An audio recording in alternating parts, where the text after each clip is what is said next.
have these been isolated aberrations, or has it been a consistent campaign and mantra by the Deputy President across the Republic? It has been consistent, and as the Deputy President says, unapologetic. But he also played for us a video where the President is speaking. How does it compare with the utterances and the campaign by his deputy? The President is preaching national unity, and I believe that is a function assigned to the President under Article 131 of the Constitution, to be a symbol of national unity. And the Deputy President is also required to deputize the President in performance of his functions. And therefore, it will be expected that the Deputy President will take cue. Instead, the Deputy President is contradicting the President. We have seen these events covered by a major television station, right? Indeed. Does that television, to the best of your knowledge, have national, or is it local coverage? National, and some of them regional coverage. Should the Deputy President of the Republic have the wisdom to know his utterances will be conveyed to the country and the world? Indeed, yes. We saw him talking about children that belong to the family, and although we don't use the language these days, some illegitimate children. Who was he calling children from outside the home, or the illegitimate ones? Looking in totality from all his videos, he must have made those who voted for Kenya Kwanza as the legitimate children, and those who did not vote for Kenya Kwanza as the legitimate children. We have seen him saying he has no apologies to make, notwithstanding that these utterances, to quote the media house, were leaving a bad taste in the mouths of many people. Is that correct or incorrect? Yes, he is very loudly clear that he has no apologies to make for referring to Kenya, for saying Kenya is a company belonging to shareholders for the benefit of the shareholders. That defiance and the stance that he has no apology to make, does it depict the deportment of a man or a woman who should be the Deputy President of the Republic of Kenya? Not at all. But you heard his counsel say that there must be some extraordinary wrongdoing before we can impeach for mere utterances or for the things you have alleged. To the best of your knowledge, sir, how many vice presidents or deputy presidents has Kenya had since 1963? In your estimate, how many? 11. 11. 11 or thereabout? Let's say a dozen, 12, right? Yes. Do we have in our history since 1963 experience of a deputy president who traverses the country preaching ethnic exclusion? I don't remember any. The only incident I remember, two incidences, when Jaramogi differed with Kenyatta and he did the moral thing, resigned from government.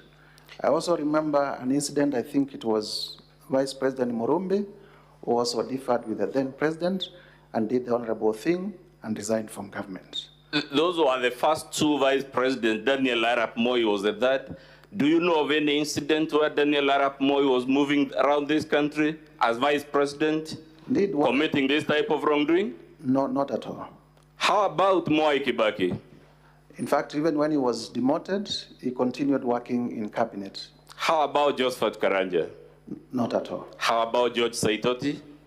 Even when he was sacked, he continued being loyal to the government of the day.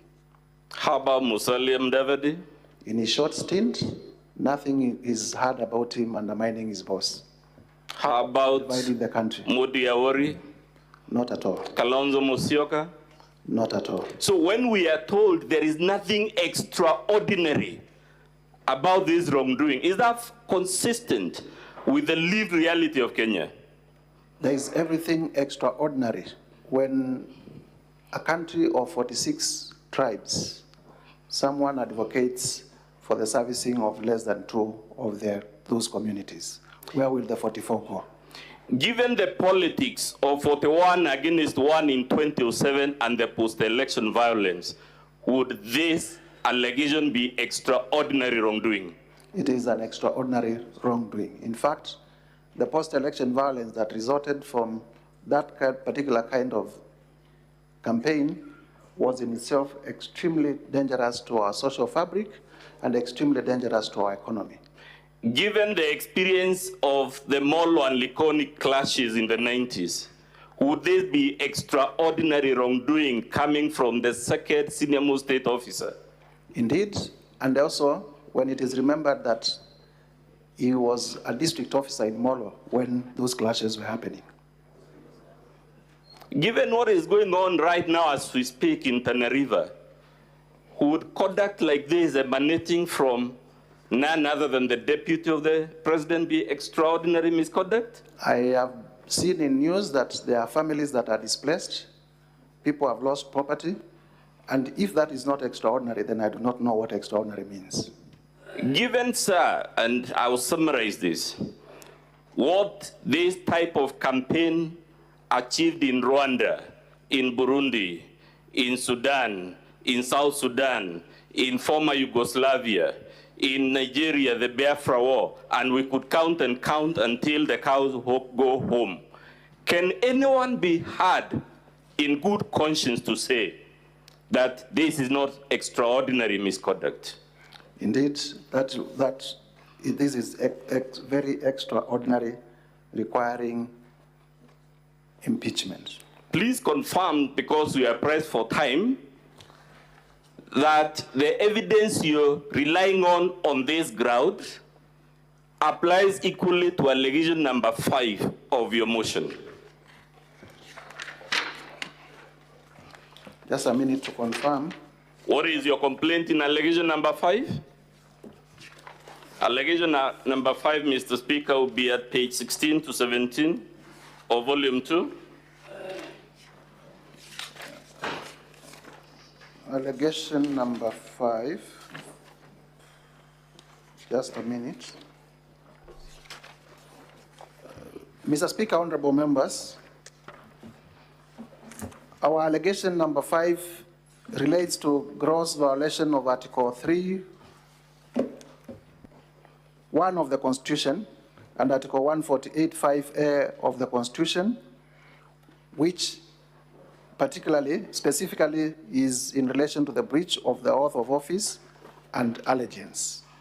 Does the oath of office require the deputy president to promote national unity or the shareholder politics?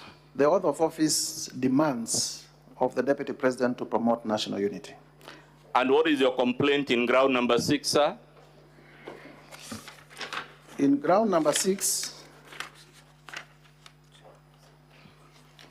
that again is on page 16 to 17, Mr. Speaker. Ground number 6 is about serious reasons to believe that the deputy president has committed a crime under national law pursuant to Article 151(b) and 2 of the Constitution. And what is the specific complaint? The specific complaint is that there are serious reasons to believe that His Excellency Rigathi Gachagua has committed crimes under Section 13(1)(a) and 62 of the National Cohesion and Integration Act. Can you please read for us those sections of the law? Section 13 of the National Cohesion and Integration Act provides that it is an offense. Honorable Speaker, that section will be in volume 7 of the Assembly's documents.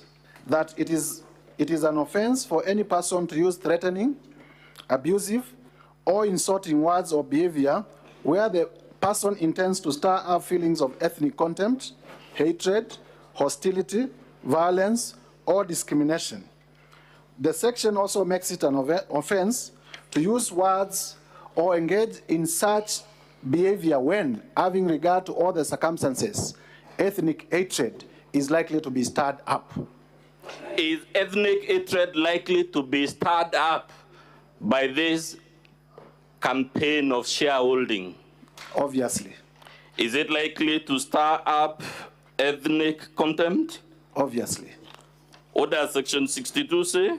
Section 62 of the National Cohesion and Integration Act states that a person commits an offense when the person makes statements that are intended or are likely to stir up feelings of ethnic contempt, hatred, hostility, violence, or discrimination. Are the utterances by the Deputy President likely to trigger any of those things? Yes, indeed.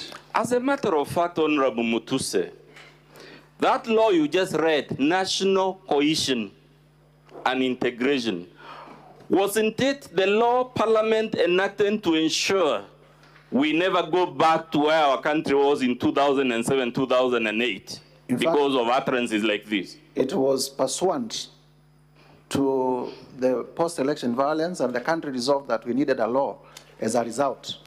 And therefore, it is a law that is supposed to ensure that we in office live to promote national unity and not the opposite. Given that history and why that law exists, sir, we repeat the question. Has the Deputy President committed ordinary or extraordinary wrongdoing?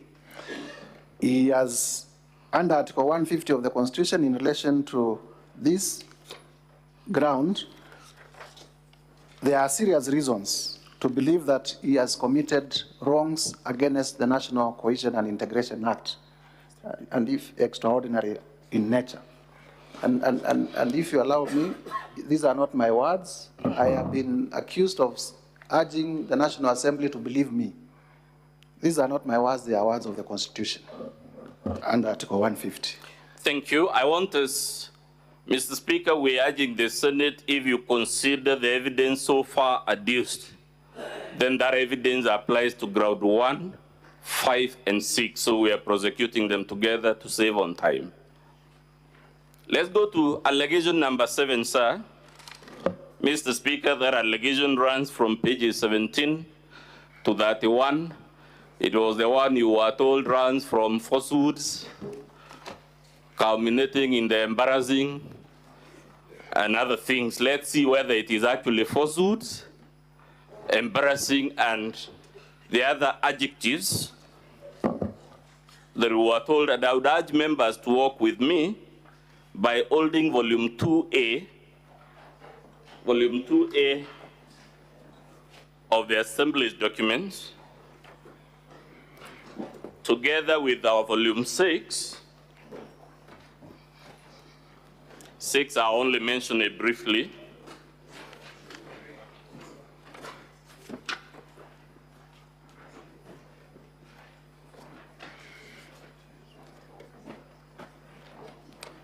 Please confirm, sir, at page 2 of volume 6, who, as between you and the Deputy President, as passions were cast, that you're referring to irrelevant material about the estate of the late Gachagua. Between you and the Deputy President, who has brought up this issue of the estate? Is it you or is it him? In the response by the Deputy President, on page 2 of volume 6, indeed, he did bring out the issue of the estate of his late brother in response to the allegations that he has acquired properties worth 5.2 billion within the period that he has been Deputy President. So we'll come back to that document much later. I'm only mentioning it now, sir, to clear the air, whether it is you trying to whip emotions by bringing up this matter, or it is the Deputy President attempting, by his own response, to hide behind the shadow of his late brother. I never mentioned any of my deceased relatives. I have them, but I never mentioned any. The Deputy President is the one who mentioned his deceased relatives. He's actually the one who has brought this material, isn't it? Indeed. Good. Now we'll come to it. Let's go back to your allegation. Ground number 7, sir.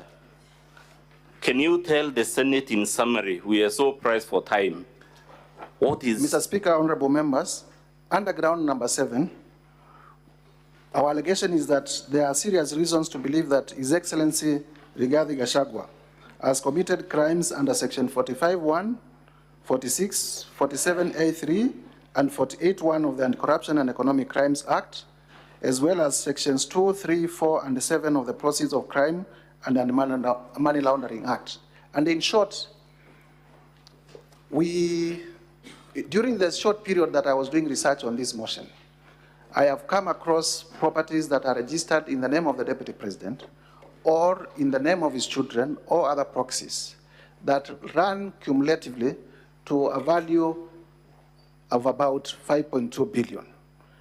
And there is no clear trace of where the monies to purchase those properties came from, and therefore, under the Anti-Corruption and Economic Crimes Act, qualify to be unexplained assets. Number two, I have also listed companies that are associated with the Deputy President, 22 of them. And these companies, you look at the objects and purposes, they are all the same. And it is our theory and our evidence that these companies have been used for money laundering. Similarly, I have also listed companies that have been transacting with the office of the Deputy President, the office held by the Deputy President, His Excellency Gachagua, with tremendous respect. And they are being paid from that office, and we have laid ground for serious reasons to believe that these companies are actually conduits for corruption, and that political responsibility, even when he's not the accounting officer, rests with the highest holder of that office. And that is the case we are making here. And we shall be showing the connection between the properties and His Excellency Rigathi Gachagua. And in a case of unexplained assets, it is upon the person to show where they actually got the money to buy the assets. We have evidence that the assets belong to him. Let's begin with the companies, Honorable Mutuse. You said you have attached Form CR12 to your motion. Indeed, I have attached Form CR12 being evidence of ownership of those companies. Would that be the Form CR12 on pages 8 all the way to 32 of Volume 2A? Indeed, yes. Honorable Speaker, it's Volume 2A, pages 8 to 32.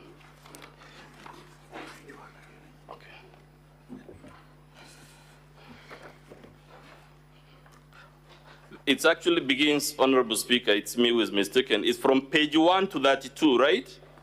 Indeed, yes. And because we are stressed for time, sir, does this document show in black and white that the majority of these companies, the directors and shareholders, are either the Deputy President or his sons or his spouse? Yes, they do, and senators will have opportunity to look at the Form CR12s. Many of them are under 2 weeks old, so they are very recent. Let's go to the question of the purchase and of... You can also independently confirm from the e-Citizen portal, it is only 650 shillings to do as a company search. You have mentioned Treetops Hotel and Outspan Hotel in paragraph 45A. Yes, indeed. Let's confirm whether this is false, ridiculous, or embarrassing. Did the Deputy President issue a public address on the 7th of October in which he admitted acquiring these two hotels? Yes, indeed, and it is part of our evidence. So with that admission from him, can he be here to say your allegations are false, ridiculous, and embarrassing? That is not expected from the son of Mau Mau. But let's go to page 33, sir, of your volume 2A.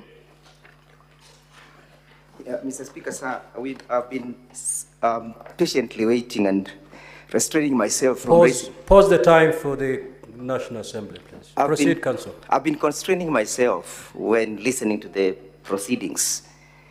And Council is testifying instead of the witness testifying.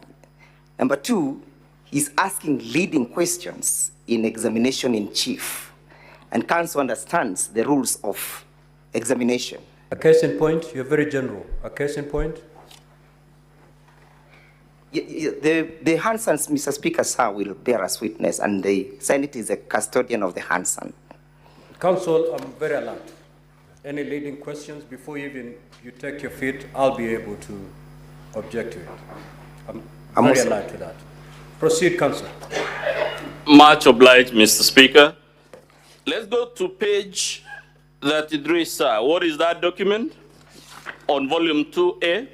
On page 33, this is a discharge of charge between Wayne Holdings Limited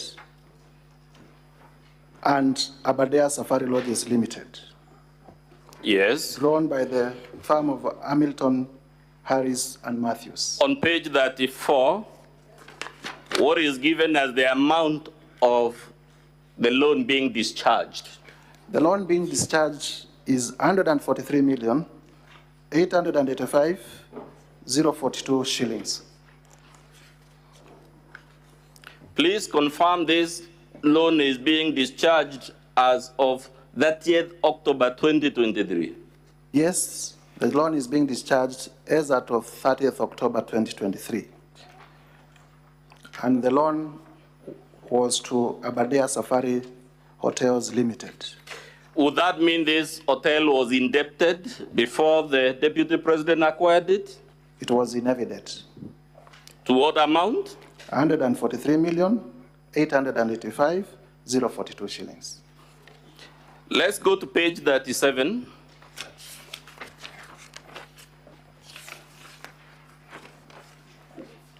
What is that document you have annexed, sir? The document I've annexed here is a transfer instrument, transfer to companies and limited liability partnerships. Yes. It is it's a document ordinarily that is used to transfer Interest in what? interest in property from one party to the next. And who is acquiring that property according to this document?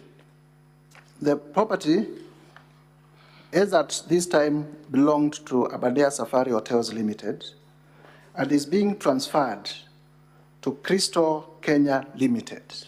Is Crystal Kenya Limited a company linked to the Deputy President? Yes, indeed, and we have annexed the Form CR12. In which page? The Form CR12 is on page 23 of our Volume 2A. volume 2A. Who are given as the directors there? The directors are one Keith Ikino Rigathi. Who is that? That is a son to Honorable Rigathi Gachagua. Yes. And the second director is Kevin Gachagua Rigathi, Yes. also a son. Now let's go back to 37. As the Deputy President in his response explained, where he got more than $500 million shillings, and to be precise, 535 million to acquire this hotel. To begin with, the consideration for this transfer was Kenya shillings 535 million, and this needs to be added to the loan of 143 million. Yes. Cumulatively. Yes. So that you get the value, because the value of in terms of what was the purchase. Yes.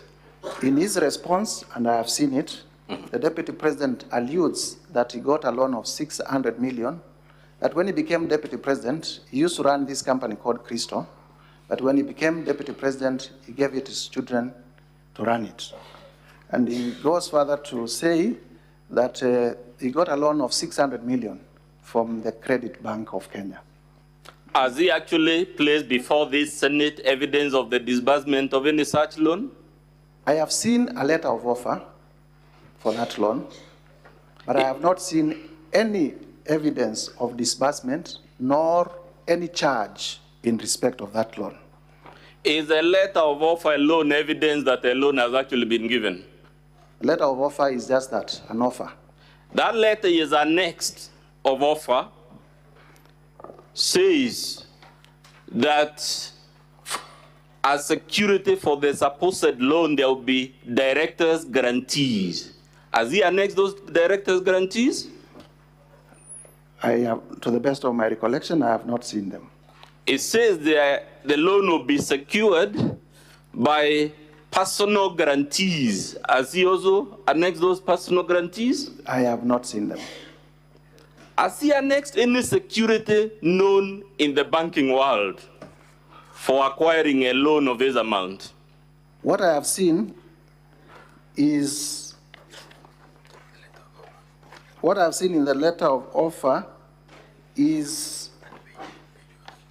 at, I'm looking at it, is in terms of the lien and set-off at Yes. page 132 or 534, is that lien and set-off of a fixed Please deposit. say which volume you're referring to and the page so that the Senate will work with you. Council, the senators would wish to know where the letter of offer is contained. Which volume? The letter of and offer, what Mr. page? Speaker, Which page? What page? It's in volume 6. is in volume 6, starting from page 98.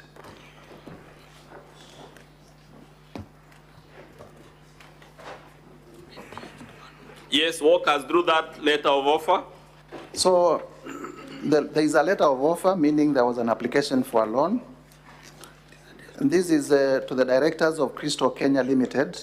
Crystal Kenya Limited is the company that is acquiring Aberdare Safari Lodges. And the loan is in respect of an amount of 600 million. And in the clause for lien and set-off, I have seen that a lien and set-off or fixed deposits, this is on page 99, in respect of INO Crystal Kenya Limited for an aggregate amount of 300 million to be obtained. Interest accrued shall be credited to your deposit settlement account. Let's stick to that one for now. From elementary banking knowledge, what do we conclude from this issue of the 300 million? My understanding is that the account held at the bank had 300 million shillings in cash, and that that amount was going to be part of the security for the loan. So it means the deputy president or his sons had already cash in that account of 300 million shillings.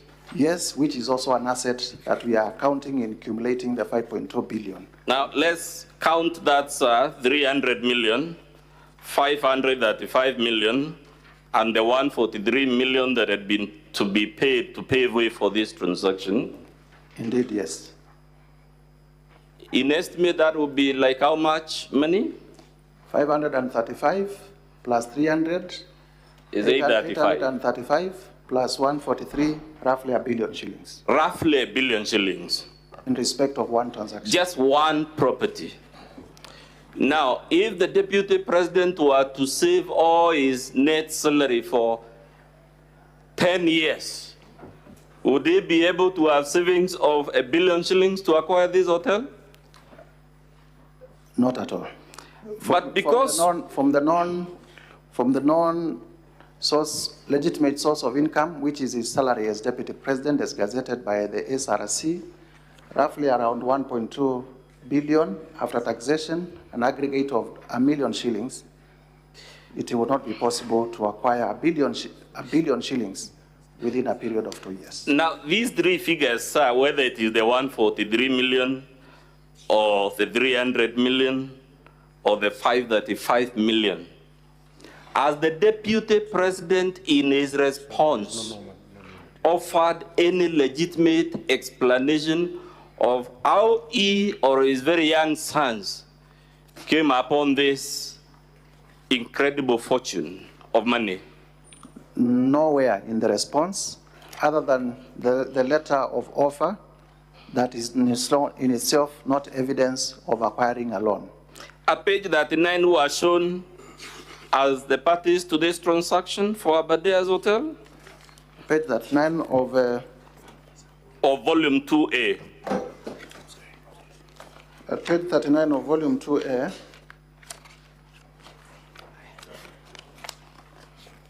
the parties to this transaction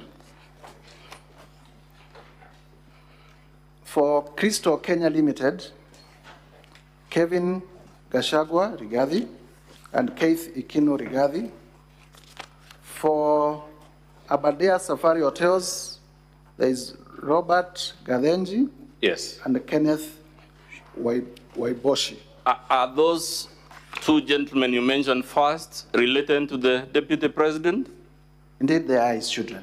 As a matter of fact, Honorable Mutuse, and we'll do it in the closing statement, Does our Public Officer Ethics Act or the Leadership and Integrity Act, faced with facts like this, permit the Deputy President to hide behind his sons? Not at all. Is he allowed to hide behind any of his relatives? Not at all. What about his spouse? Not at all. So even if the Senate were to accept, for argument's sake, that this company is run by the sons and whatnot, would that, based on our Public Officer Ethics Act or the other act, which is the leadership, and would that be a valid answer to this unexplained wealth? Section 35 of the Leadership and Integrity Act. Please say the volume you're reading. I'm reading from volume 7 in our bundle of documents at page 34. Acting through others. A state officer contravenes the code if the officer A causes anything to be done through another person that would constitute a contravention of the code if done by the state officer, or allows or directs a person under their supervision or control to do anything that is in contravention of the code. Mr. Speaker, acting through others is what previously I've called it wasn't me. But let's jump to page 79 of volume 2A.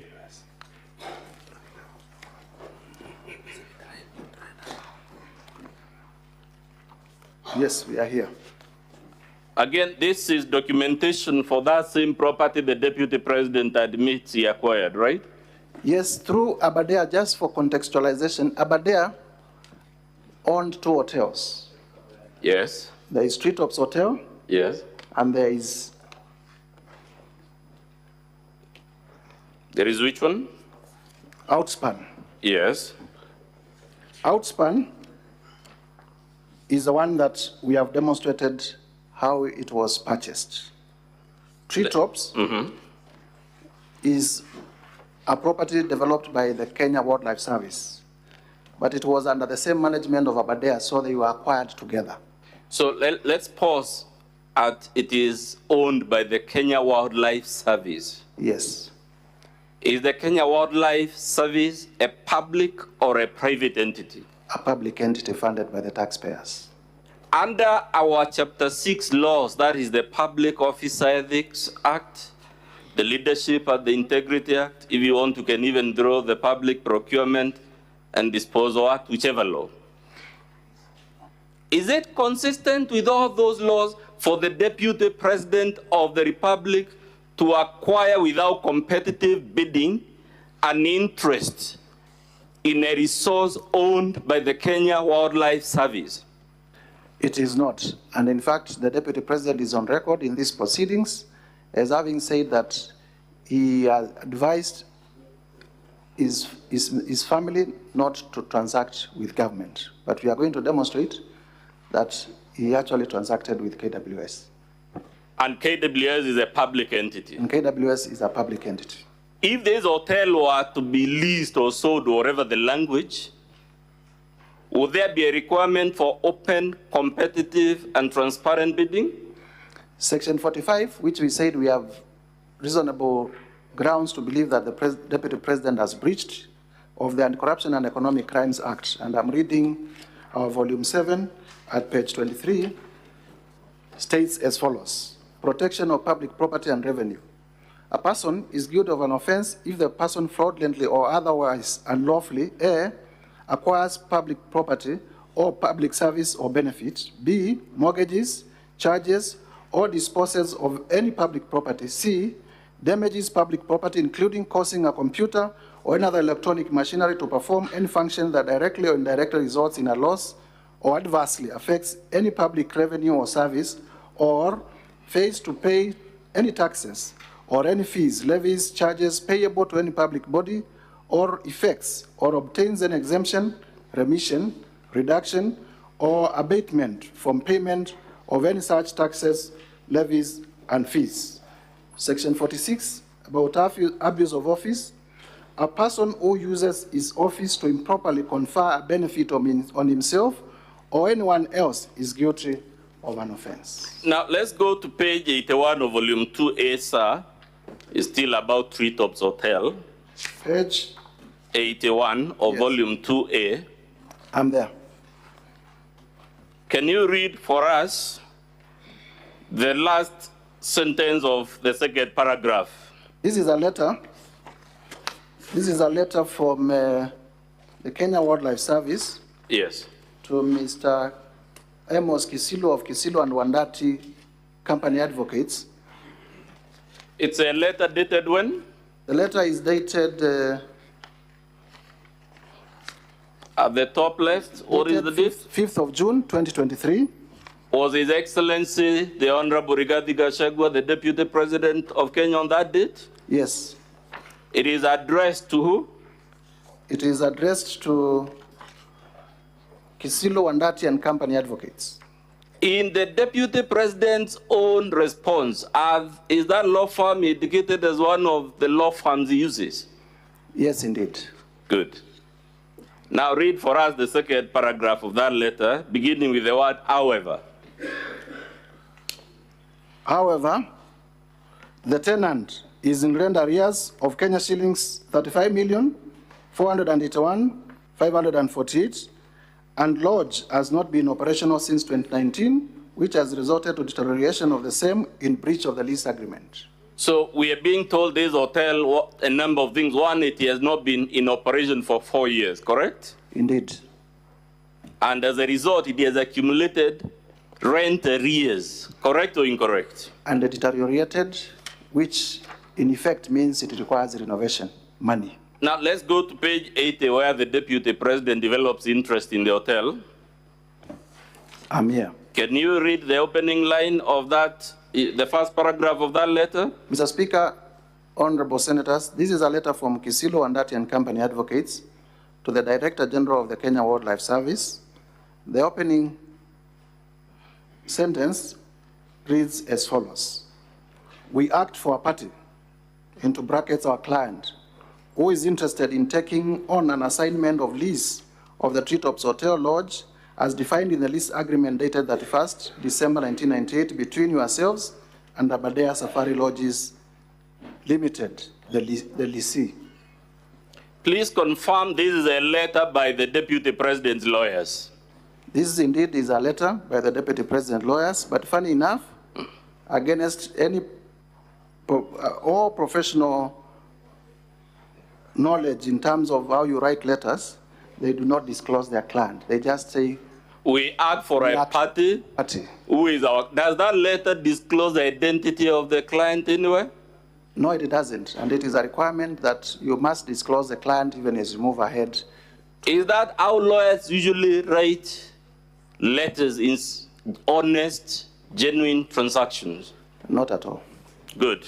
Now let's go. And I am one of them, so I know. Let's go to page 83 of volume 2A. What is written there? Page 83 is a letter to Dr. Kanga, Director General Acting, Kenya Wildlife Service from Aberdare Safari Hotels. So, It is about Treetops Lodge debt and lease. Please hold 83 together with 81. In 81, we are told the hotel has not been in operation for 4 years, and that's why it's in rent arrears, right? Yes, rent arrears of upwards of 35 million. And that is on which date? This is on 5th of June, 2023. And the letter at page 83 is on what date? It's 7th of July, 2023, a month later. How many days in between, roughly? Roughly a month, 30 days or so. Roughly a month. And what does this letter say?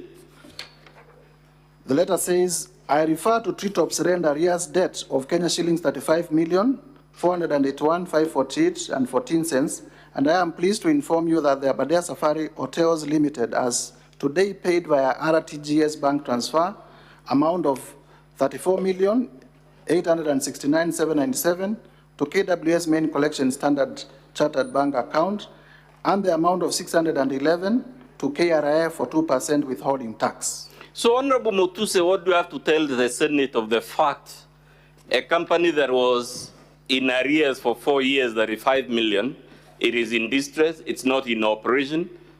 The deputy president shows interest, and suddenly it is able to pay these arrears of that 5 million. The deputy president must be magical. Associating with the deputy president must be very magical, because you have not operated for over 4 years, you are in debt, you have not been able to service that debt for 4 years, but you have just interacted with him for a month, and you pay your debt overnight. Now, when you see that, sir, is it consistent with the narrative that your allegations are false, ridiculous, and embarrassing? Not at all. Indeed, our allegations are backed up by cogent evidence, as we have demonstrated. What is the document at page 85 of volume 2A?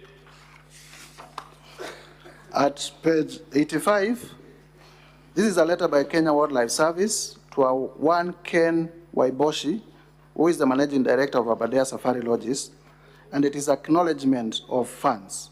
How much money? We acknowledge, the letter reads as follows in paragraph 2, we acknowledge receipt of Kenya shillings 34,481. As the deputy president in his response explained the mysterious availability of these 35 million shillings when he comes to the picture? I have not seen anywhere where it explains where this money came from. Page 87, what is that document? At page 87. Of volume 2A, Mr. Speaker. This is a novation and assignment of lease agreement and addendum to lease dated 31st December 1998 and 27th July 2023, respectively, between Kenya Wildlife Service, Aberdare Safari Lodges Limited, and Crystal Kenya Limited, the company of interest. Does this confirm, just like the deputy admitted, that he actually acquired Treetops Hotel? Indeed, it confirms, and it is not. There is no. It has not been contested. Is your allegation, therefore, Mr. Mutuse, about Treetops,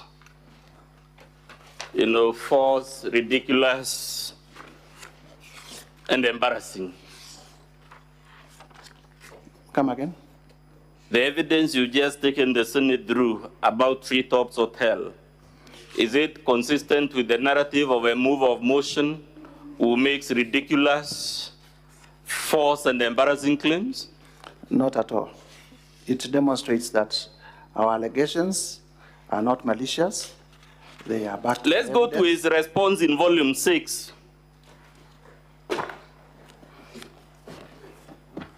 It should be page 8, if I'm not mistaken, Mr. Speaker.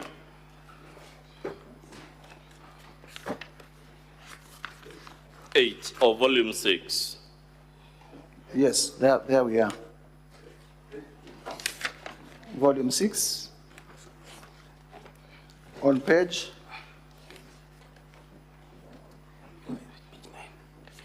Okay. Is page 9? Yes.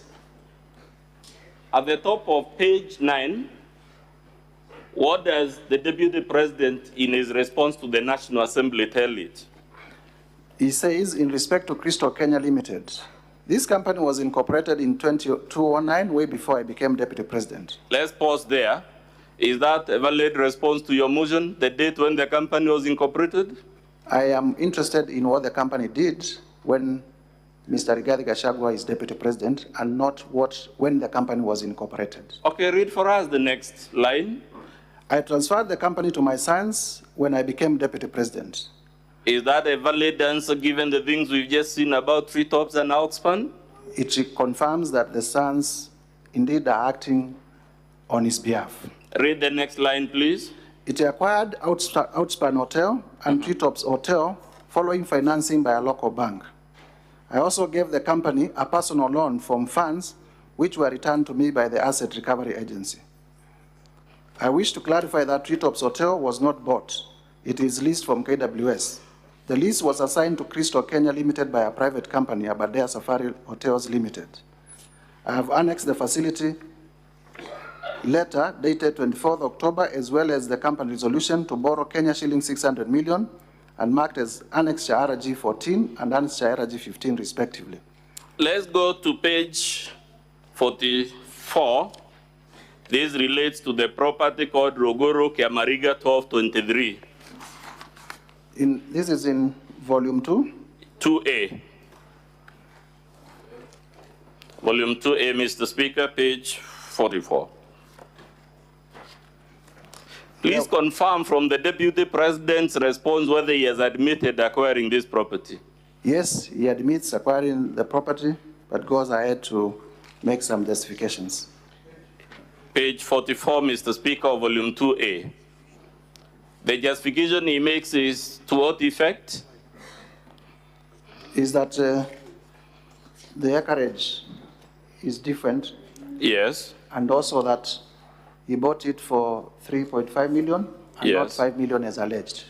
Now let's go to that page 44. What is that document? This is a document transfer by person or representative to person on intestacy. Basically. And who is given that transfer? Who is making it? A certain Naftali Guandraru Gadhogo. Can you read the opening line of that document? Public Trustee of the Republic of Kenya, or PO Box 49672 Nairobi, as personal representatives of Naftali Garandau Gadhogo, deceased, hereby transferred to Hannah Gadhongo Mugo. Absolutely.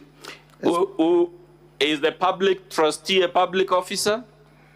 The public trustee is a public office. Under what circumstances, to the best of your knowledge, does the public trustee obtain letters of administration of an estate, in this case, the estate of the deceased Naftali Gwandaru Gadhogo? In terms of the law of succession, the public trustee only steps in where there are no beneficiaries of a deceased person's estate. The person to whom the trustee is transferring, is there a picture given there? Yes, it is given, and I will invite honorable senators to look at it. What observation do you want them to make about it? Well, this is a photograph of, I do not want to say disheveled, old lady who signs by appending her thumb, signifying probably she was not even aware of the transaction. Has she signed or affixed a thumbprint? A thumbprint. On the face of it, does that look like a privileged or vulnerable and marginalized Kenyan? The very vulnerable.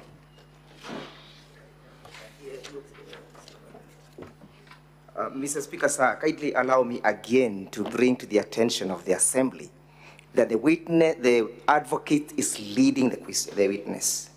He has put a question. Does that, in your own imagination, look like a vulnerable person? Objection sustained. Counsel for National Assembly, stop leading the witness. I'm much guided, Mr. Speaker, so we'll proceed. We're on page? We are on page 44. 44. Did the Deputy President, in his response, disclose that this property initially belonged to a deceased person? No. Did he, in his response, disclose that this property was initially vested on the public trustee? No, he didn't. Let's go to his response at paragraph 1.4.2, which is on volume 6, Mr. Speaker. Page 4 of volume 6.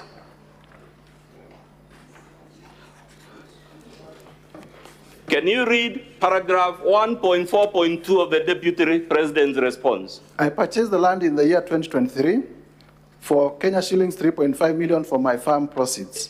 Some of you are aware that I have dairy farm with close to 200 cows.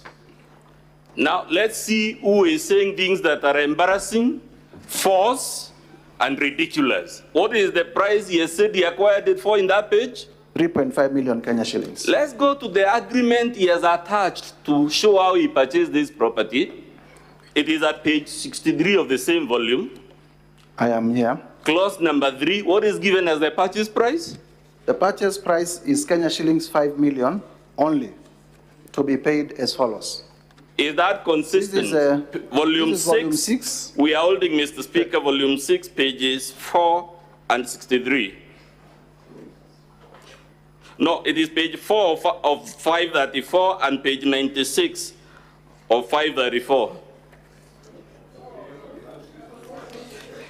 The problem, Mr. Speaker, is there are two sets of pagination. So the one we refer to is the one that says of 534. So we are talking of page 4 of 534. You hold that together with page 96 of 534. My apologies, Mr. Speaker.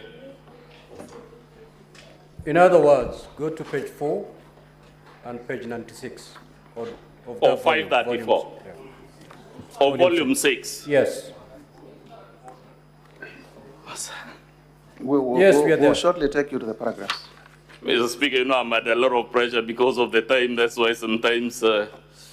So, are we all there, honorable senators? Good. Can you read again for the Senate on page 4 of 534 what the Deputy President says was the purchase price for this property? This is land parcel number Ruguru, Kiamariga, 1223 in Madeira East constituency. That is on page 3.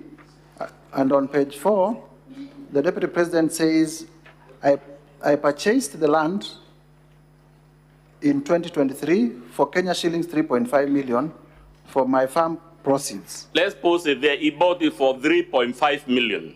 Let's go to the document he has annexed to prove that he acquired this property for 3.5 million. It is at page 96 of 534.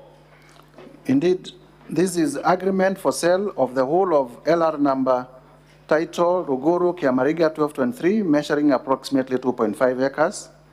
And under clause 3, the purchase price is Kenya shillings 5 million to be paid as follows. Given this inconsistency, sir, is it fair for the Deputy President, when he is lying on his own document, to accuse you of presenting material that is false, ridiculous, and embarrassing? It is not fair, and also, especially when one of our allegations against the Deputy President is that he consistently misleads the public. He says that he bought it in the year, back to page 4 of 534, in the year 2023. Was that during his tenure as Deputy President? Indeed. He says he has a dairy farm there with 200 cows. Indeed, he says so. In his presser on the 7th of October 2024, what did he tell the country was the source of these 200 cows? If I remember correctly, in the televised address by the Deputy President on that fateful night, he did say that the Kalenjin people of the Rift Valley have gifted him the cows that he keeps in his farm. Can you now read for us Article 76(1) of the Constitution, what it says about gifts given to public officers?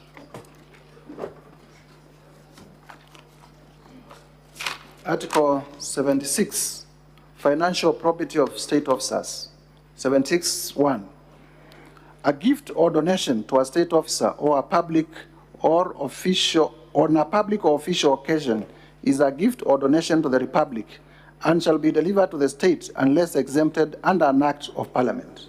Has the Deputy President presented any evidence that he surrendered these gifts to the state? He says that he has kept them in his farm. Wouldn't that be an admission by his own public statement of violating Chapter 6? Indeed, it is an admission and should be treated as such.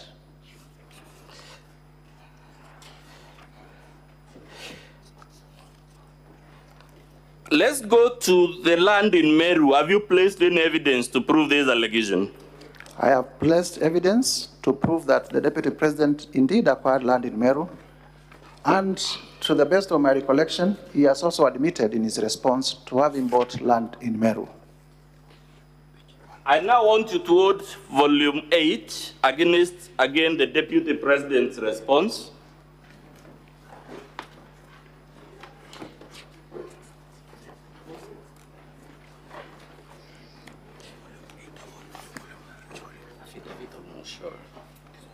Yes.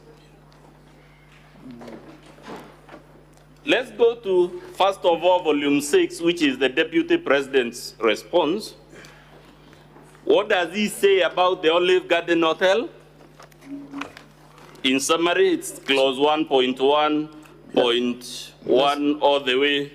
For clarity, Council, so Yes. we leave the issue of Meru, we'll come to We'll come to it later, don't worry. Let's deal with Olive Garden Hotel for now. Volume 6 of, which is the Deputy President's response.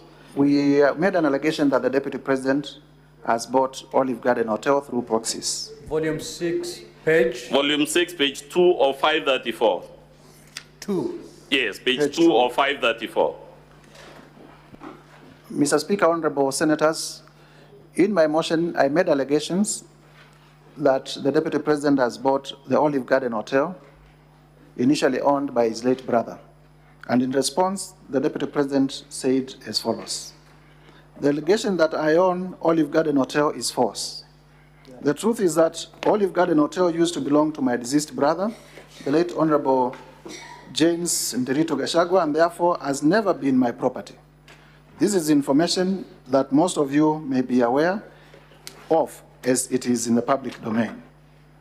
Upon his demise, my late brother left a will in which, in his recognition that I am an honest man, We can leave it there, and honest man is written in bold, right? he appointed me as one of the executors of his estate. Now, is the DP's response about Olive Garden, which runs from page 2 to 3, consistent with the affidavit in the National Assembly's volume 8 by Peterson, Jomo Mushira? Maybe so that we can point members.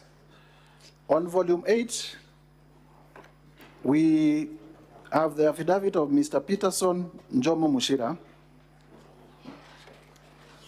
And Tell us in summary, because we are so pressed for time. Peterson Jomo Mushira says, I have personal knowledge of one of the issues raised in the special motion for the removal from office by impeachment of Mr. Gachagua, the Deputy President.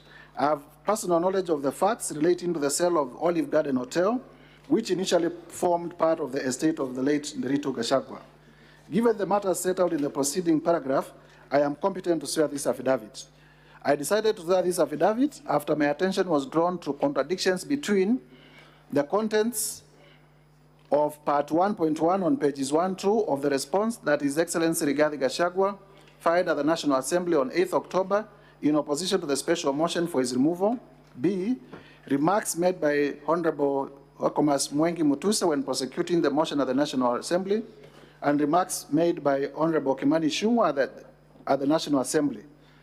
Remarks made by members of the Assembly. Let's go to the next paragraph in the interest of time. I wish to clarify and state as follows. I am a shareholder and director of TM Civil Engineering Limited, the company referred to in the agreement annexed on pages 10 to 34 of the Deputy President's response to the motion. On around 31st of March 2023, the Deputy President approached and convinced me to purchase the Olive Garden Hotel, which was at the time part of the estate of the late Gachagua. Let's go to D. Indeed, he averts that in Now summary... let's go to C. No, C. The Deputy President persuaded me to enter into an informal secret arrangement, regarding the transaction embodied in the agreement annexed on page 10 to 34 of his response to the motion. In summary, the terms of the secret agreement were that, 1, the Deputy President would buy the hotel from me by refunding the purchase price of 412 million set out in the agreement annexed on page 10 to 34 of his response. 2, the Deputy President would instruct and pay a contractor to renovate the hotel after the completion of the transaction embodied in the agreement. 3, to protect the Deputy President's undisclosed interest in the hotel, I would appoint Ms. Julian Jahenda as the signatory or agent for the hotel's account at the Cooperative Bank of Kenya. And 4, to further protect the Deputy President's undisclosed interest, Mrs. Juliani Jahenda will run the hotel. That Ms. Julian Jahenda, is it the same person mentioned in volume 8A on page 1 of 19? Volume 8A.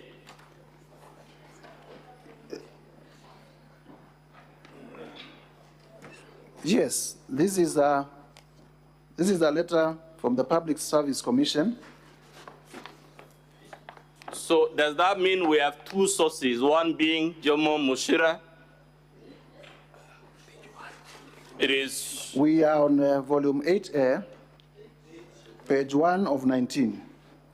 And there is an entry there, the third name in that table. If you look at the names, you have the first one, the second one, and the third one is Maka Juliani Jahenda.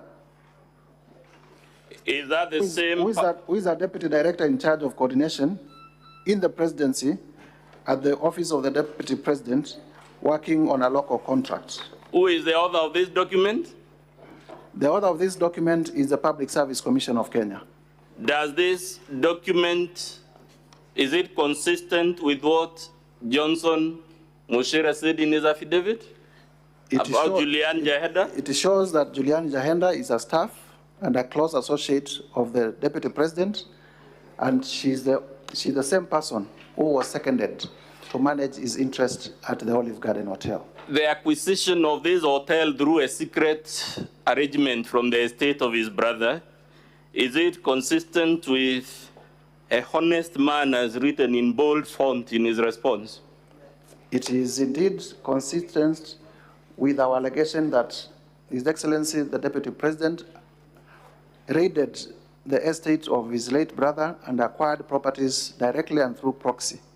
Lastly, from me, so that Mr. Wanyama will wrap up, let's go to the Vipingo property that also belonged to the estate of his brother.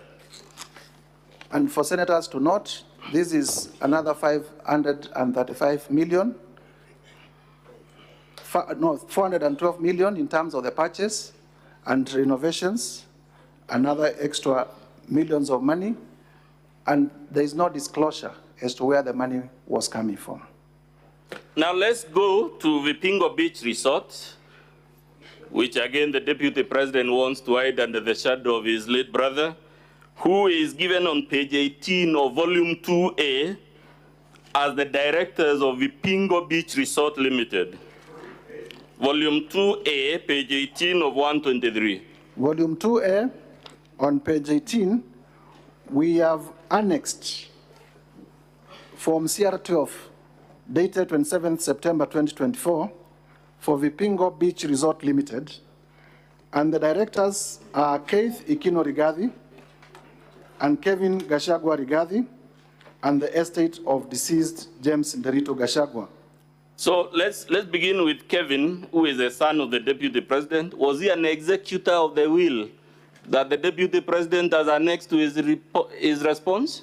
No, the will was to be executed by the Deputy President, Mr. Honorable Rigathi Gachagua, Advocate Njoroge Rogeru, and Mr. Maina. So the children of the Deputy President were not executors of the estate, and therefore cannot be said to be in the directorship of this company by virtue of the will of the late Rigathi Gachagua, because they were not named as executors of his estate. So is this document on its face consistent with his defense that this hotel belongs to his late brother? It flies on the face. But let's see whether he actually acquired it. Let's go to volume 4, page 107 of 484. I am at volume 4, page 107. What is that document, sir? This is a joint will executors report on the status of the estate as at 27th February 2024. This is the estate of the late Nderito Gachagua. And what does it tell us about Kuruwitu Home Resort in Roman 3 on that page? The broad headline is sale of estate's assets. And it lists number 1, Queensgate, Olive Garden Hotel, and then Kuruwitu Home Resort. Yes. And it says as follows. The resort was sold to Kuruwitu Properties Limited for Kenya shillings 200 50. What page of that volume? That's This volume is, 4. Volume 4, Mr. Speaker, page 107 of 484.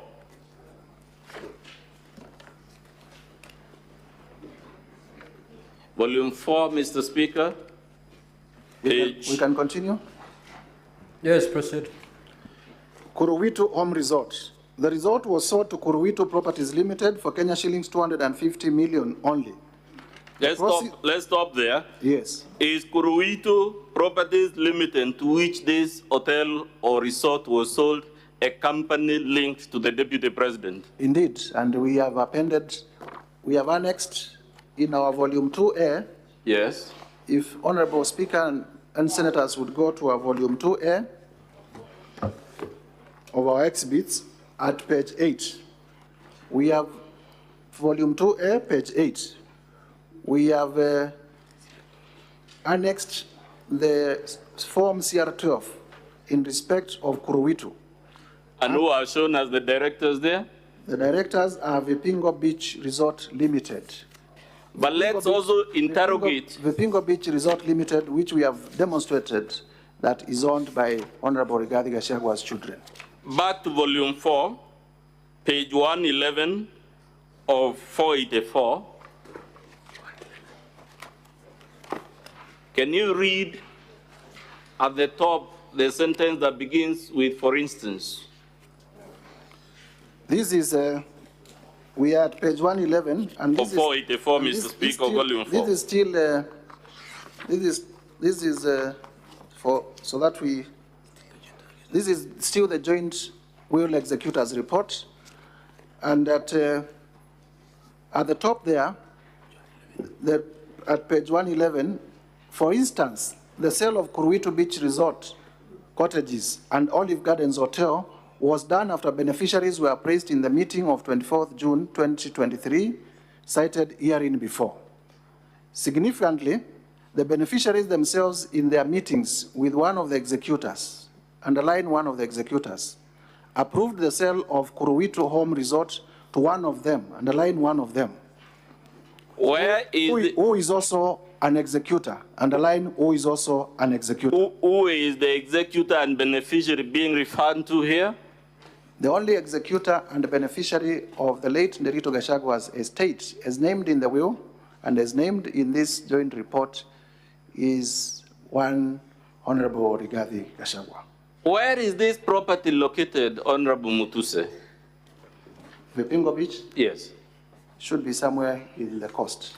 Back to page 107 of volume 4. In his response, as the Deputy President explained where he got the sum of Kenya shillings 250 million to purchase this property. In fact, he denies buying the property. Mr. Speaker, I will cede the floor now to my learned friend, Mr. Wanyama, to prosecute the remaining grounds of the motion.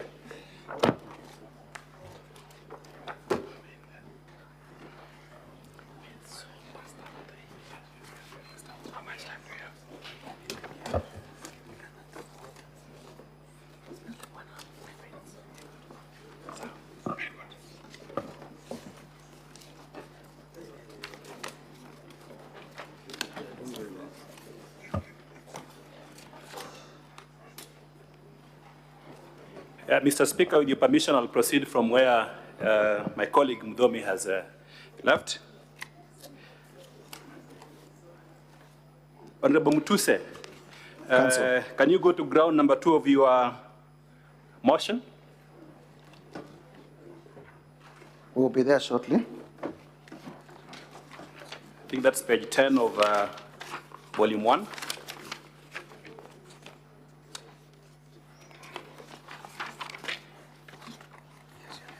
Here we are. Yes, what is the nature of this ground? What are you complaining about? We are complaining that the Deputy President has on numerous occasions violated Article 147(1), as read together with Article 152(1) of the Constitution of Kenya. And in particular, Article 147(1) provides that the Deputy President shall be the principal assistant of the President and shall deputize for the President in the execution of the President's functions. While Article 152(1) of the Constitution states that the Deputy President is a member of the Cabinet. And in particular, through Cabinet communique, as you are aware, after every time there is a Cabinet meeting, there is normally a press release that is released. And we were aware of a decision of the Cabinet of the 30th April 2024, where the Cabinet passed a resolution to evacuate members of the public for their own safety from the 30-meter riparian zone of the Nairobi River. Yes. And when that decision was made, insofar as I understand processing of business in the Cabinet, the Deputy President sat in Cabinet. The Deputy President is one who chairs Cabinet subcommittees which process business before going to Cabinet. And therefore, to my own understanding, he was fully involved in the making of that decision. However, okay, just to cut you short because of time, the allegation is that the Deputy President has been undermining the President. Yes. Do you have evidence in your motion that support this allegation? Yes, I have evidence. Which evidence is this? The evidence is in respect of the Cabinet resolution regarding the evacuation of the riparian, of the settlers around the riparian area, in that area, and our evidence is contained in the affidavit of Ms. Mercy Wanjau. Where is this affidavit of Mercy Wanjau? The affidavit of Mercy Wanjau is to be found on page 78 to 80 of volume 1. Has the DP admitted these allegations? Yes, the DP has admitted the allegation to say there was a Cabinet resolution, but he went against it. Where is the admission contained for purpose of the answer? The admission by the Deputy President? If you look at paragraphs 10.1.1 and 10.1.3 of the DP's response. Yeah. Volume and page. Volume 6, page 19 of 534. Paragraph 10.1.1, he says as follows. The Office of the Deputy President has undertaken extensive engagement with all parties in regard to the Cabinet decision on eviction, which I fully support, including the Nairobi River, which is an entity under the ODP. Okay. I think we can hold, we can stop there. So, yes. In your opinion, as the mover of the motion, can the government of Kenya function if the Deputy President and the President are not reading from the same page? It will be very difficult for the government to function and to deliver effectively to the people of Kenya when the two highest office holders are reading from different scripts, and especially when the Deputy President, for political expedience, would disown decisions of the Cabinet in a meeting that he sat through to make a decision. Yeah, thank you very much. Now, have you annexed any videos to prove this allegation? Yes, indeed. It's video number? We have annexed video number 10. Video number 10. Video number 10. And also video number 10. What does video number 10, what is it all about? Maybe they can play it for honorable senators to see for themselves. Can you play video number 10 briefly? Mr. Speaker. Watu ya Kayole, tangu mtupatie nafasi ya uongozi, sijapata nafasi ya kuja kusema asanti. Nataka kutoka kwa roho yangu, watu ya Kayole, asanteni sana. Mimi najua nimeona iko shida ya watu ambaye walibomolewa, si ndio? Maybe you can, na nimeona mumeandika vizuri Mr. Speaker, sir, because of time, we are requesting you play at uteue kamati ya watu wachache at 1 minute 25 na nyinyi 1.25 utakubaliana because of time. Mimi ningetaka wale watu ambaye walipata shida hii ya upomoaji, ambaye ni kitu tulikuwa tumeahidi wananchi haitafanyika kwa serikali yetu, mimi ningetaka niwasikize na nitapanga na mheshimiwa Meja Dong wakuje ndio tukue na nafasi ya kuongea. Let us not have a war with wananchi. Tusipigane na wananchi wale walituchagua. Let us be empathetic. Let us, if people must move, let there be an engagement and let people get adequate notice so that they can prepare for their next life ahead.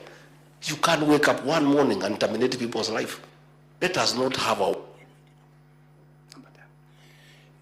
Mr. Speaker, sir, we can stop there because of time. The video has been submitted as part of the evidence from the National Assembly. Honorable Mutuse, let's go to ground number, allegation number 3, ground number 3 very quickly. What is it all about? What is your complaint in the Senate? In ground number 3. Our complaint to the Senate is that the Deputy President has undermined devolution. Why do you say so, briefly? We say so because there was a lawful decision by the City County of Nairobi about... Which is this lawful decision? You can be specific. The City County of Nairobi did make a resolution, yes, to relocate traders from CBD to Kangundo Road. Uh-huh. And the Deputy President, through evidence that we have... Is that decision to relocate traders a county government function? Yes, and Senate, because it is a house that is created under Article 96 to protect the interests of counties, would take notice that markets under Schedule 4 is an exclusive function of counties. Yes. Have you submitted any video evidence to support this allegation that the Deputy President has undermined the devolved government system, especially the county government of Nairobi? Yes, video 12 and video 13, where members of the Senate shortly will see that the Deputy President went to Wakulima Market and incited members of the public not to obey lawful directives of the City County of Nairobi. We have also, as part of our evidence, annexed the sworn affidavit of Mr. Johnson Sakaja, the governor of Nairobi, with averments to that effect. This is at page 81 to 85 of our volume 1. Okay, I think the video is part of the evidence.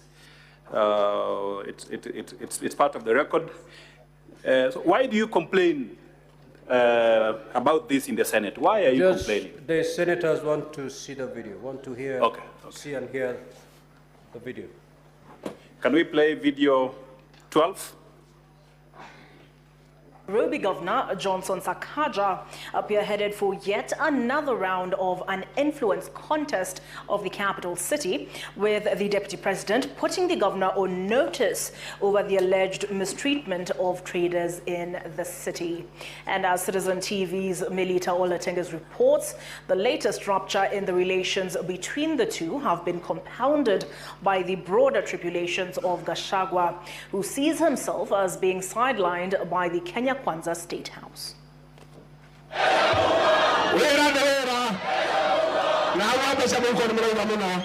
2 years ago, downtown Nairobi, in the thick of the campaign trail, and fast forward to this on Friday. In the same style and fashion, he returned to Marikiti, heightening the standoff with Sakaja over traders' relocation. Gachagua says he made a promise that he holds dear, but the governor seems to be having a different vision for the county. Mimi siwezi laumiwa ati watu ya mlima ni wengi hapa Marikiti, kwa sababu hiyo ni Mwenyezi Mungu aliamua. Na hao watu ya mlima unasema walikuwa wengi, wakikupigia kura kwa nini ukulalamika ni wengi? Nobody should imagine that they can micromanage the county of Nairobi from anywhere. No one should imagine that we will suspend devolution in Nairobi from anywhere. A stop. So, Honorable Mutuse, is that act by the Deputy President impeachable? It is impeachable in the sense that the two levels of government have been assigned their roles and their functions under Schedule 4 of the Constitution. Yes. And the Constitution and Article 6 requires that the two levels of government, much as they are independent, they also respect their functional independence. And that if the county government makes a decision, it is upon them to implement that decision. You would realize, much as Nairobi is the capital city of Kenya, cosmopolitan, when the Deputy President went there, he addressed Kenyans in his native language. Is it compatible with the status of Deputy President to address these core issues at a marketplace like this? It is not consistent. The expectation was that through the intergovernmental relations framework that is already established in law, there would have been a formula to deal with that issue outside the rally. Which is this framework that you are talking about? The framework that you are talking about for intergovernmental relations, to be specific. Eh? Well, we have the Intergovernmental Relations Act. And it will be expected that the Deputy President, being the chair of the Intergovernmental Relations Committee and also IBEC, would have exercised his responsibility under the law and those responsibilities to call a meeting with the City County of Nairobi to deliberate on those issues if indeed there were complaints from the citizens of Nairobi in a manner that is consistent with the formal running of a government. Okay. I think because of time, we can move to allegation number 4. Are you there? Just go to your motion, allegation number 4. What is it all about? Explain briefly to the honorable senators. Allegation number 4, I believe it's on page 14 of your motion. 1 minute. Yes, here we are. Now, our ground 4, Mr. Speaker and honorable senators, is gross violation of Article 161 of the Constitution, specifically undermining the institutional and decisional independence of judges. Hold on, Honorable Mutuse. What do you understand by the word gross? You're using it in a context, and I think it is important you explain briefly. What do you understand by the meaning of the word gross? My understanding of gross violation of the Constitution, I don't know whether I will be speaking in my knowledge as a lawyer or just as a mere... Just give your opinion. What is gross? It goes into the answer there. I think gross violation of the Constitution, the best would be found in the Wambora decision. Okay. The Wambora decision did define what gross violation of the Constitution means. Yes. And it is said it is the violation of Article 10, Article 1, and several articles of the Constitution. I do not have the particular citation, but to my mind, I think it's paragraph 46 of that decision. Okay. So let's go back to allegation number 4, ground number 4. What is it that you're complaining about in this ground? In summary? We are complaining that the Deputy President did threaten in a manner that displayed personal vendetta the person of Esther Maina, a judge of the High Court of Kenya, and the reason for threatening her with filing a petition for a removal from office was particularly in relation to a decision that she made in a case that was involving the Deputy President by finding that assets to the tune of cash 202 million that were held in his company's accounts were proceeds of corruption and money laundering. And for making that decision, the Deputy President, against the provisions of Article 161, threatened the Justice Maina with corruption and with removal from office. Yeah, this decision that you're talking about, Justice Maina's decision, where is it? You can point it out to the honorable senators. This decision, the judgment of Esther Maina. Honorable senators, Mr. Speaker, honorable senators, in our volume 2A, at page 60 all the way to page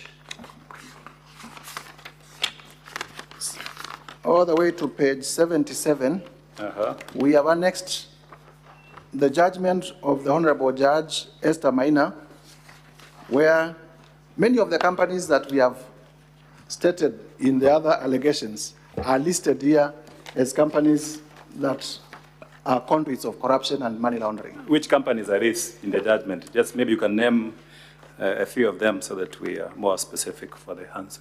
You have heard us talk about Crystal Kenya. Crystal Kenya is here. You're saying Crystal Kenya is mentioned in the judgment? Yes, this is on page 64. And many, many others. So that with Wamonyoro Investments, you have heard us mention Wamonyoro Investment. Wamonyoro is mentioned here several times. So what is the conclusion by the judge in that judgment, the decision that you are complaining about? The judge said that in the upshot, the originality motion is granted in terms of prayers 2. This is page 77 of 123 in our volume 2A. That a declaration is hereby issued that the following funds are proceeds of crime and therefore liable for forfeiture to the state. And they are listed there, 165 million held in a certain account at Rafiki Finance Bank, 35 million in the name of Rigathi Gachagua, 773,000. How much in total did the judge find to be money that the Rigathi Gachagua at the time had obtained through proceeds of corruption? An order is hereby issued that the above funds be forfeited to the government of Kenya and transferred to the Assets Recovery Agency, and the amount is about 200 million shillings. So he finds Mr. Rigathi Gachagua to have obtained 200 million shillings, is that correct? To have been unable to explain 200 million how he obtained 200 million shillings. What did the judge do after that finding? The judge directed that the amounts be forfeited to the government of Kenya through the Asset Recovery Agency, which is the body created under the Proceeds of Crime and Money Laundering Act to take care of money laundering. Yeah, Mr. Ongoya, for the Deputy President who was here, and the family stated that, that you have no ground at all to bring this allegation in the Senate. What is your specific complaint in the Senate on this allegation? My specific complaint is that when a judge in a functional democracy in a country of rule of law like ours, when a judge makes a finding against, and the judges make findings against all of us every day, the civil way of challenging that decision is through an appeal. So you appeal the decision. You do not go to a rally and start threatening judges, because then you create fear, and you create fear in the judges so that they are not able to exercise their decision or independence. You can interfere with financing of the judiciary. You can interfere with many, many other things, but let's not take away the decision or independence. Honorable Mutuse, do you have any evidence that you've submitted to the Senate to prove this allegation of, you're calling it interference with the independence of the judiciary? Do you have any video evidence, any evidence? Yes, I have presented video number 14 and video number 15. I request the video, Mr. Speaker, to be clips Begin the bulletin with the war on the judiciary, where Kenya Kwanza administration is making good on its threat, with the Deputy President Rigathi Gachagua now filing a petition to push for the removal of a judge from office. Gachagua says he will on Thursday file a petition with the Judicial Service Commission to push for the removal of Justice Esther Maina, who handled an economic crimes case against him in 2022 for alleged corruption and misconduct. Now, speaking in Iten, where he accompanied President William Ruto for a church service, Gachagua told the Chief Justice to first clean up her house by dealing with pending cases with the Judicial Service Commission. Now, in the sustained onslaught against the judiciary, President William Ruto vowed to deal with unnamed government officers he described as incompetent, saying his administration will slay the corruption monster that has reared its ugly head in various arms of government. Chamatai Goin reports. After Chief Justice Martha Koome invited Kenyans with complaints over the conduct of judicial officers to submit their lamentations to her office, the Kenya Kwanza administration, through Deputy President Rigathi Gachagua, has taken the challenge, with the DP announcing that he will file a petition this week. Amechallenge sisi tutoe ushahidi. I will lead by example. On Thursday, this coming week at 2:15, I will personally present a petition before Lady Chief Justice Martha Koome against Justice Esther Maina for her removal from the judiciary for misconduct and corruption. Mimi mwenyewe nitaongoza because sasa unajua sasa si ametuuliza Sasa tuko tayari, mimi ndio taongoza kwa executive. Gachagua relieving his July 2022 incident where 202 million shillings was seized to the state after Justice Esther Maina ruled the money was proceeds of corruption having been acquired through dubious means. Huyo judge, through corruption, declared my hard-earned wealth proceeds of crime without giving me an opportunity to be heard.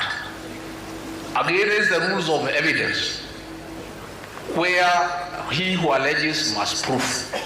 We made an application to cross-examine the investigator akakataa kwa sababu anajua there is no case. Na evidence tuko nayo vile ilifanyika. The Kenya Kwanza Battalion hitting out at Koome for being quick to defend judicial officers, some of whom they claim were not beyond reproach. I think we can stop there. We can stop there.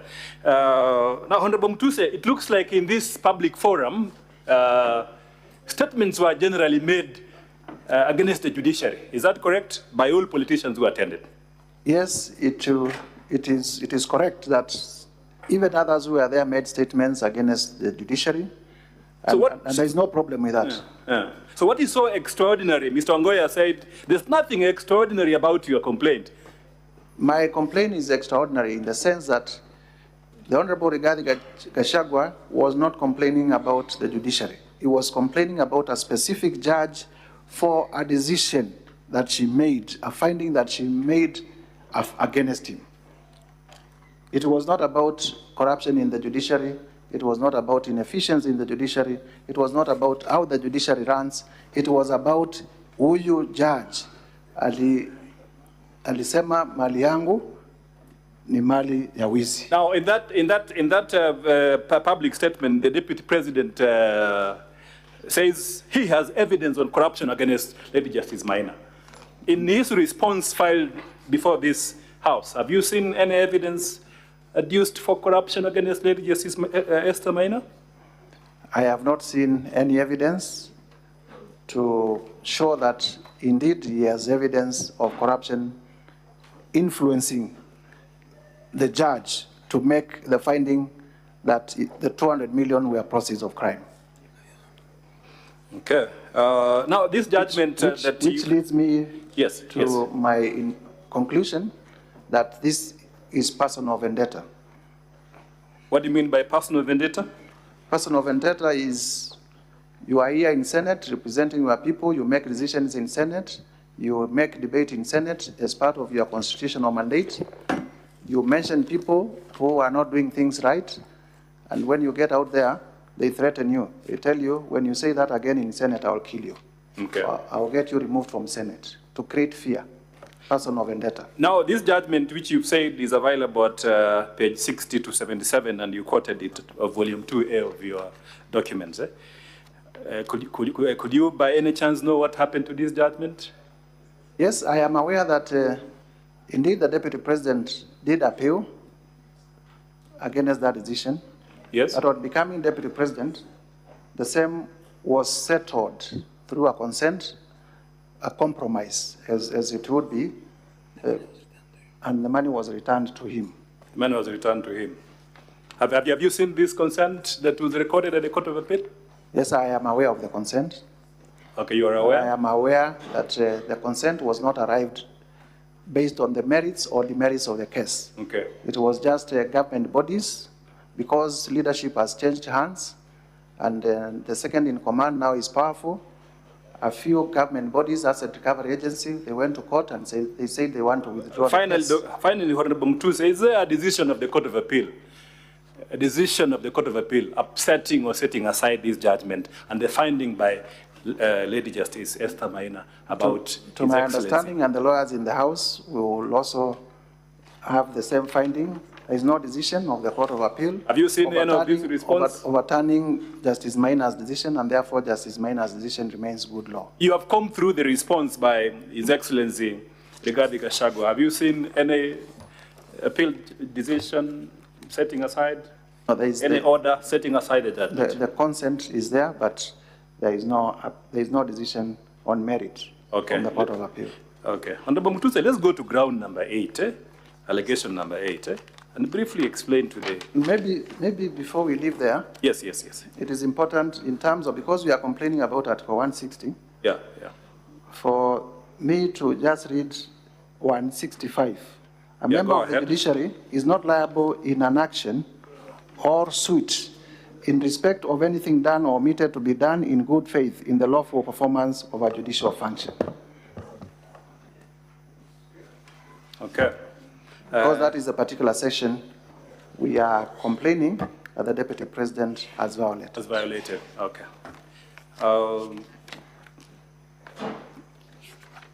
So in your opinion, does undermining the independence of the judiciary amount to gross violation of the Constitution? Indeed, it amounts to gross violation of the Constitution. It will be, remember that we have three arms of government: the executive, the legislature where we sit, and the judiciary. Is it proper for the Deputy President of the Republic of Kenya to make this kind of attacks? Is it proper in your opinion? It is not proper at all. Okay. And what, in your, again, to just wrap that point up, what channels... Counsel, before you get there, you refer to a consent. Is it contained in any of these bundles? The senators would wish to look at that consent.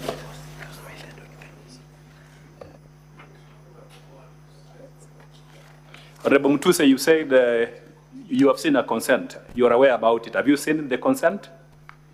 It is not filed in our documents, but in my ordinary course of business, I am aware of the consent. Okay.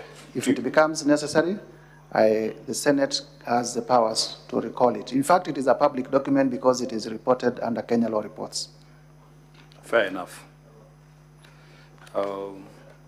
Let's go to allegation number 8 because of time, so that we don't take a lot of time and finish our time. What is the substance of your allegation number 8? Briefly, ground number 8. Ground number 8 is that there are serious reasons to believe that His Excellency Rigathi Gachagua has committed crimes under Section 132 of the Penal Code and Section 129 of the Leadership and Integrity Act. And basically here, it is on two folds. The two sections that we have cited, Section 132 of the Penal Code and Section 29 of the Leadership and Integrity Act, speak to state officers misleading the public, spreading falsehoods. And on the issue of Justice Maina, as we have shown evidence, it was personal vendetta because the Deputy President was attacking the judge based on a decision the judge had made. On the second one, in terms of the particulars, His Excellency Rigathi Gachagua recklessly and unmindful of the high calling and dignified status of the office of the Deputy President of the Republic of Kenya, as well as his membership to the National Security Council under Article 240 of the Constitution, both being positions that require one to be discreet and tempered, especially during moments of national crisis, addressed Kenyans on live television in Mombasa County and publicly made sensational statements against the National Intelligence Service, an essential national security organ, its Director General, and the officers. And also, you can hold on there. Do you have evidence to prove these allegations about a live television statement in Mombasa by the Deputy President? Do you have any evidence before this House? Yes. We have annexed our video number 15. May I request we play video number 15, please, Mr. Speaker.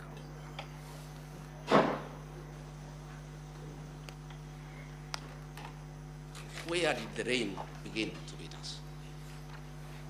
Where did we stop listening to the people? President William Ruto and I were the darling of the Kenyan people. By listening to them, by engaging them.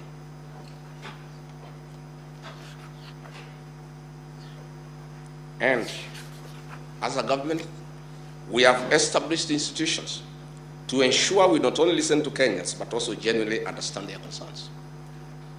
We invest significant resources in these institutions, particularly the National Intelligence Service, for this purpose. It is clear there has been a failure in the intelligence and advice we are receiving, particularly concerning crucial government policies. The President of the Republic of Kenya today has admitted that it has come to his attention that the people of Kenya did not want anything to do with the Finance Bill 2024.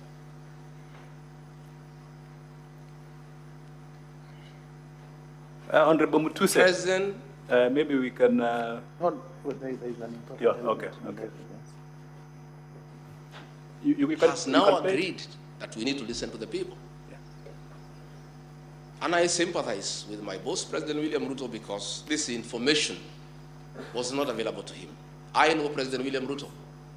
Had he known 2 months ago that the people of Kenya did not want anything to do with the Finance Bill 2024, he would not have asked his parliamentary party to push it through.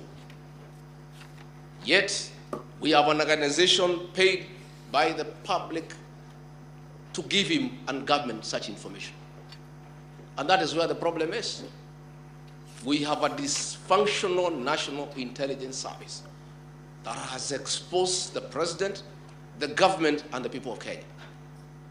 Had the National Intelligence Service briefed the president 2 months ago about how the people of Kenya feel about the Finance Bill 2024, so many Kenyans would not have died.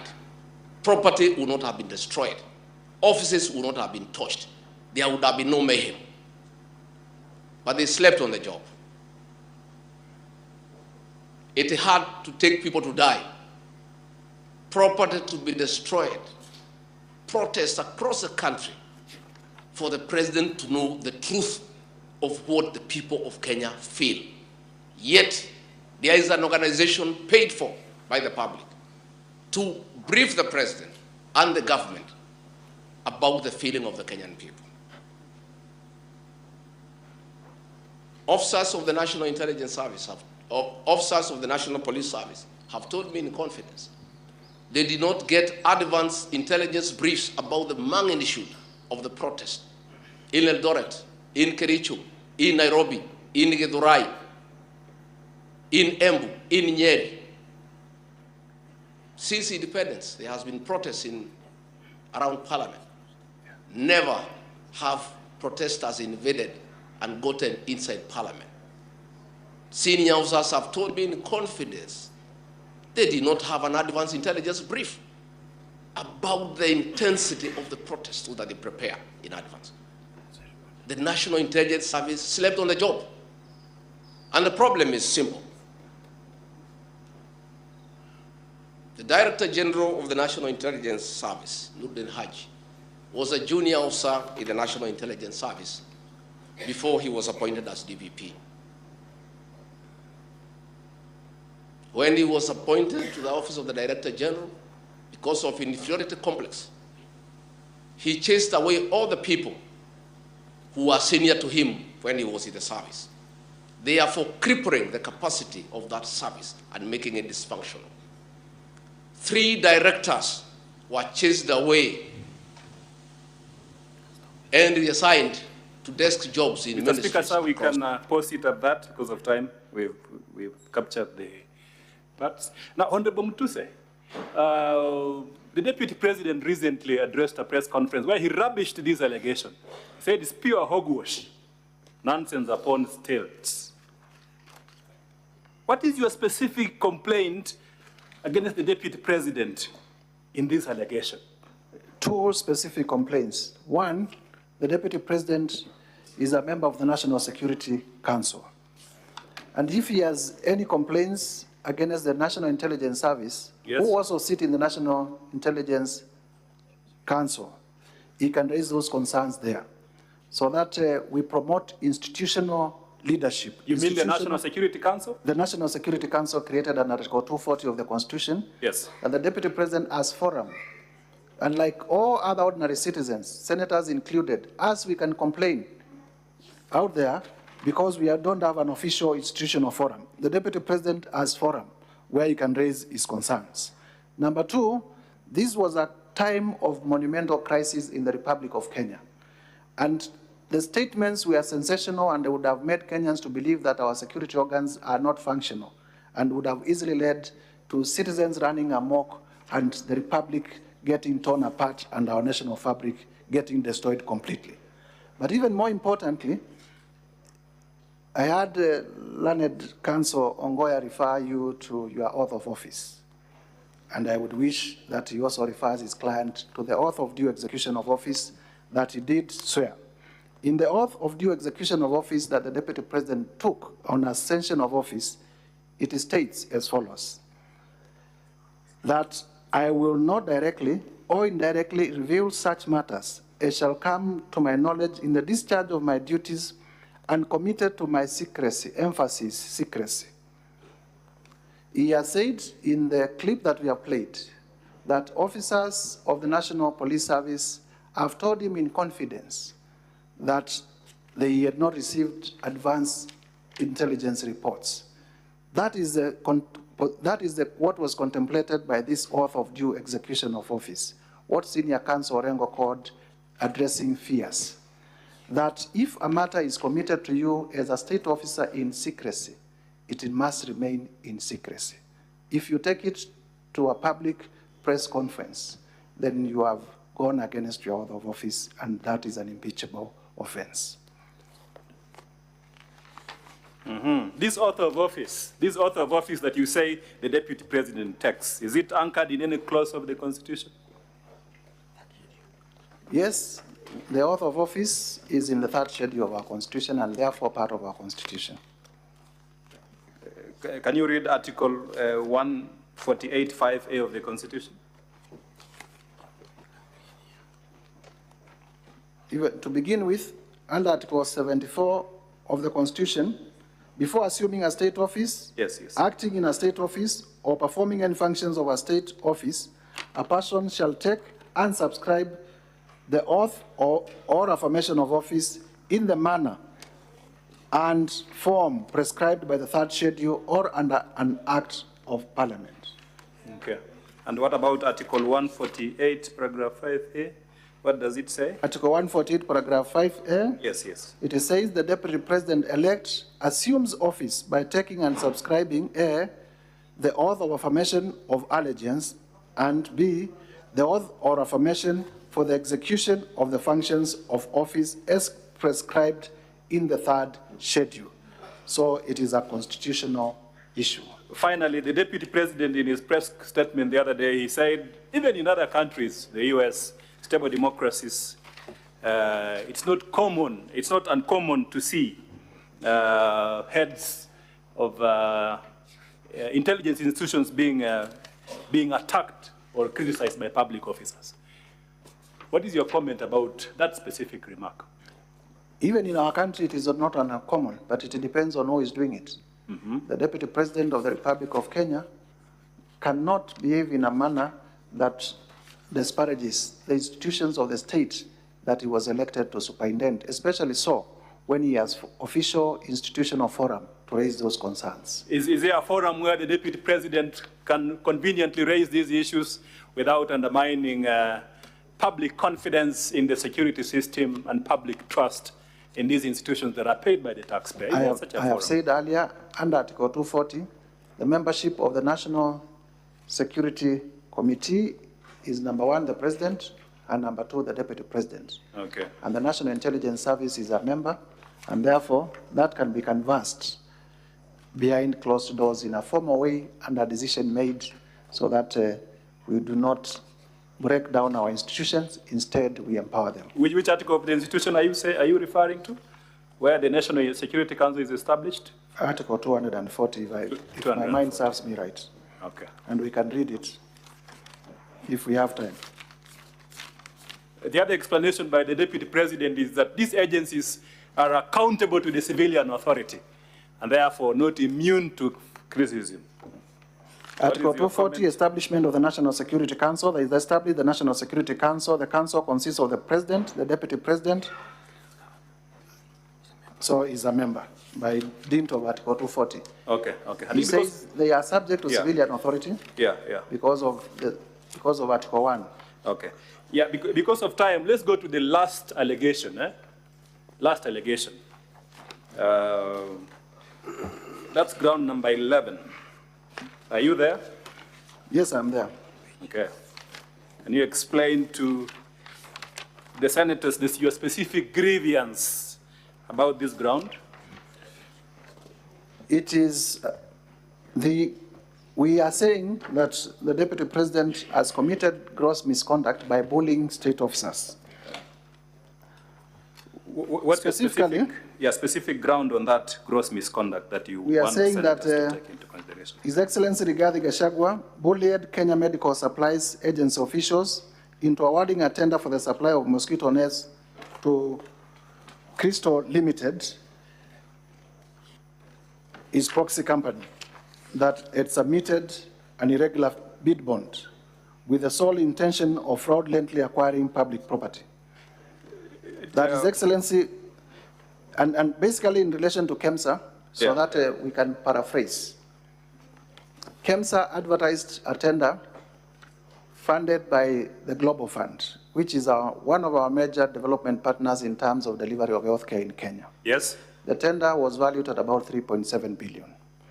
At the time, the procurement process got botched up, and Senate would take notice that at that time, the peers in charge of public health and the CEO at KEMSA were dismissed by His Excellency the President. Yes. And then an acting CEO was appointed, and the acting CEO also saw an affidavit to this regard. And the problem here was that there is a company, an Indian-based company, called Shobika. Shobika. And Shobika, because we have been told we are bringing in a company that was not part of the tender. In the evidence of the Deputy President, this company called Shobika is represented locally here in Kenya by a company called Crystal Kenya. And that is by the admission of the Deputy President himself in his own response. And Crystal Kenya is the company that we have demonstrated all the way from Nyeri to Malindi to Kilifi. That is the major special purpose vehicle that the Deputy President has been using to acquire property and to launder money. So this company has an agency agreement with Shobika to represent them locally. And what happens, the evidence that we have placed on record is that when Dr. Andrew Mulwa is appointed the new CEO of KEMSA, at that time, investigations are going on into the irregular procurement of the 3.7 billion mosquito nets. And then one of the issues of interest in that tender is how Shobika submitted their bid bond, because the main complaint was that they submitted their bid bond outside the tendering period. So when investigations are going on, the Deputy President, who admitted live on television, called Dr. Andrew Mulwa, the acting CEO of KEMSA, and told him, I have sent my people, please give them that bid bond. And he said he did it because the people were wondering. And then we have annexed messages, WhatsApp excerpts, in the affidavit of Dr. Andrew Mulwa that is contained on page 67 to, in the volume, if you go to volume 1, page 67 to page, all the way to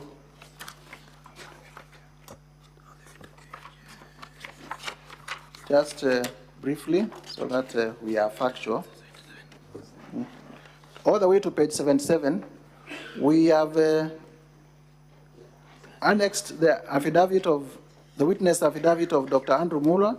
Okay. And on it, we have also exhibited SMS messages. Honorable Mutuse. Yes. I think we've seen the affidavit. You've said it's at page 67, eh? Yes, page 67 of volume 1. Yeah, and you've said the Deputy President interfered with this, attempted to interfere with this tender process, eh? It is evidence. Where is that evidence so that we can conclude our testimony?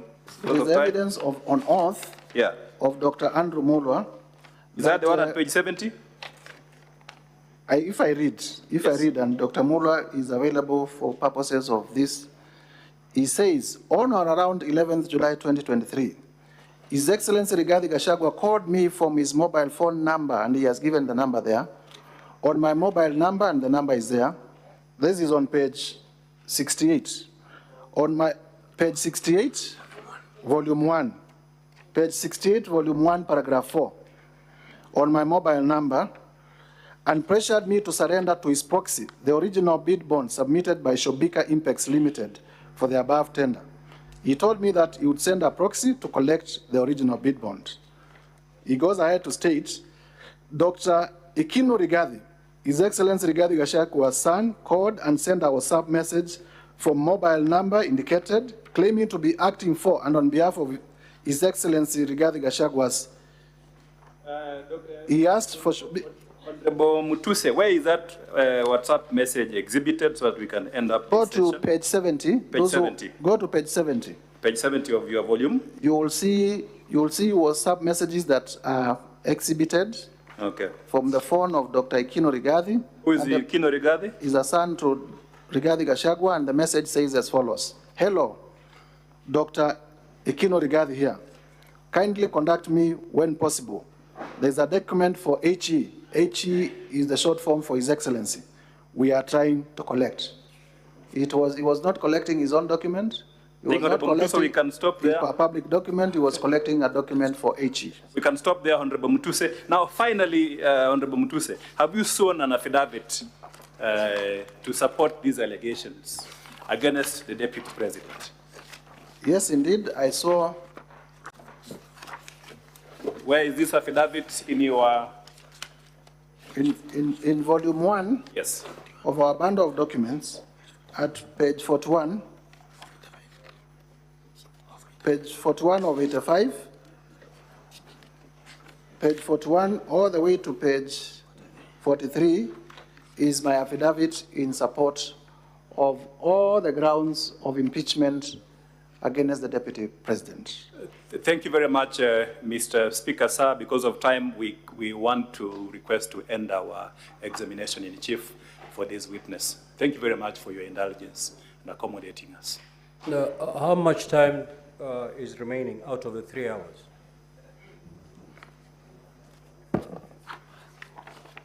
So, Counsel for the National Assembly, you have 45 minutes to conclude your case, to do re-examination and call the other witnesses and do re-examination in 45 minutes. That is the time